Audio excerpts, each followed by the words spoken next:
Oke, assalamualaikum warahmatullahi wabarakatuh. Kembali lagi di kimia. Kali ini kita akan membahas tentang makromolekul.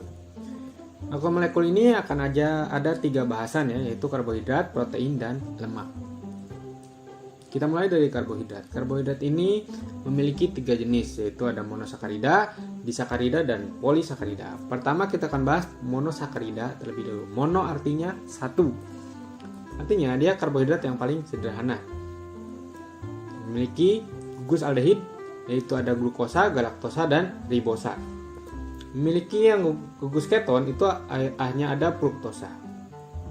Nah, kemudian ada disakarida. Disakarida ini berarti mempunyai 2 monosakarida, gabungan dari 2 monosakarida.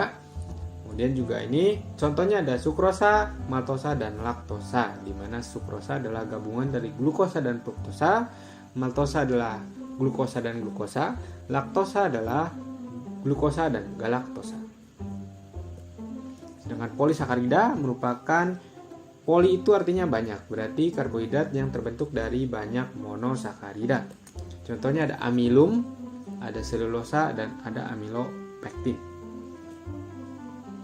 Nah, untuk uji karbohidrat sendiri ada Fehling, Benedict, Tollens, Mollis, dan Lugol atau iodium. Nah, ini endapan merah bata. Kalau kita uji dengan menggunakan Fehling, berarti menunjukkan adanya gugus aldehid. Kemudian Benedict itu menunjukkan adanya gula produksi. Gula produksi itu adalah gula yang mampu mereduksi ya. Contohnya adalah glukosa dan fruktosa. Nah, kemudian ada Tollens ya. Tollens ini menghasilkan cincin perak atau cermin perak ya. Itu menunjukkan adanya gugus aldehid. Ya, kemudian juga Mollis. Mollis itu menghasilkan merah ungu ya. Kemudian itu menunjukkan adanya karbohidrat ya. Kemudian Lugol itu menunjukkan kehitaman ya. Adanya amilum ya, khusus amilum ini bisa menggunakan Lugol ya, atau iodium. Seperti kalian menggunakan betadin kemarin ketika ujian praktek, mungkin ada yang menggunakan betadin. Nah, itu betadin mengandung iodium sehingga menyebabkan warna hitam pada amilum. Nah, sekarang yang kedua ada protein ya. Protein ini merupakan salah satu dari makromolekul. Mana protein ini terdiri dari asam amino yang terikat dalam ikatan peptida. Nah, strukturnya seperti ini. Asam aminonya ada gugus amina, ada gugus karboksil, dan ada gugus alkil ya. Jadi ada 3 yang menyusun asam amino. Sedangkan yang lainnya mungkin nanti asam amino itu banyak sekali jenisnya ya. Ada asam amino esensial dan non esensial. Saya tidak akan bahas di sini karena terlalu banyak. Yang jelas di dalam asam amino itu ada nanti mengandung belerang, ada juga yang mengandung fenol begitu ya. Tergantung dia asam amino jenisnya apa ya. Untuk lebih jelasnya mungkin nanti akan kita bahas di lain waktu karena panjang sekali ini pembahasan asam amino ini. Nah, untuk uji protein sendiri ini ada 3 yang akan saya bahas, itu yang sering keluar juga di ujian. Ada biuret, ada santoproteat, dan timbal 2 asetat. Kalau biuret itu menghasilkan warna ungu ya, menunjukkan adanya ikatan peptida, berarti semua protein ini akan berwarna ungu jika diuji dengan biuret. Kemudian santoproteat atau santoprotein ya, itu akan menghasilkan jingga, adanya inti benzena. Nah, berarti protein yang mengandung benzena, asam aminonya itu akan menghasilkan warna jingga ya. Kemudian timbal 2 asetat, endapan hitam, adanya unsur belerang. Seperti tadi saya bilang asam amino itu ada yang mengandung unsur belerang, jadi dia akan menghasilkan endapan warna hitam. Nah, seperti ini gambarnya ya.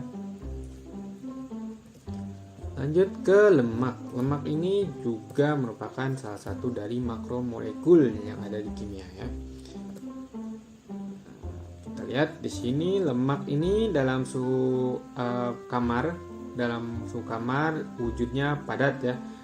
Sedangkan minyak itu lemak dalam suhu kamar yang berwujud cair ya. Jadi lemak sama minyak itu identik ya, tapi dia wujudnya saja yang berbeda. Lemak tersusun dari asam lemak dan gliserol. Nah, seperti ini strukturnya mungkin sedikit rumit, tapi kalian harus perlu ingat adalah gliserol dan asam lemak akan menghasilkan lemak ya, atau triglyceraldehyde ya. Kemudian juga ada air ya. Nah, cara uji lemak ini gampang sekali dengan menggunakan kertas duram lalu dijemur. Jika ada bercak maka mengandung lemak ya. Nah, fungsi karbohidrat, protein, dan lemak ini juga penting ya. Sering ada di ujian. Karbohidrat itu merupakan sumber energi, pemanis alami, dan kontrol genetika. Kontrol genetika itu bagaimana? Berarti keturunan atau genetika itu tergantung atau tersusun dari karbohidrat ya. Untuk keturunan gitu, genetis ya. Kemudian juga protein ada pembangun tubuh, biokatalisator ya, enzim dan hormon. Nah, enzim dan biokatalisator sebenarnya sama aja ya, cuman lebih jelasnya itu enzim itu lebih ke senyawanya gitu ya. Kemudian ada antibodi. Antibodi ini untuk pertahanan tubuh ya. Lemak pelarut vitamin A, D, E, K ya. Kemudian juga cadangan makanan, dan juga lemak juga merupakan sumber energi. Oke, cukup mungkin seperti itu yang bisa dibahas dari makromolekul. Yang penting-pentingnya saja. Untuk lebih jelasnya mungkin bisa dilihat di modul ya. Dan silakan, barangkali ada pertanyaan silakan tulis saja di kolom komentar. Terima kasih. Wassalamualaikum warahmatullahi wabarakatuh.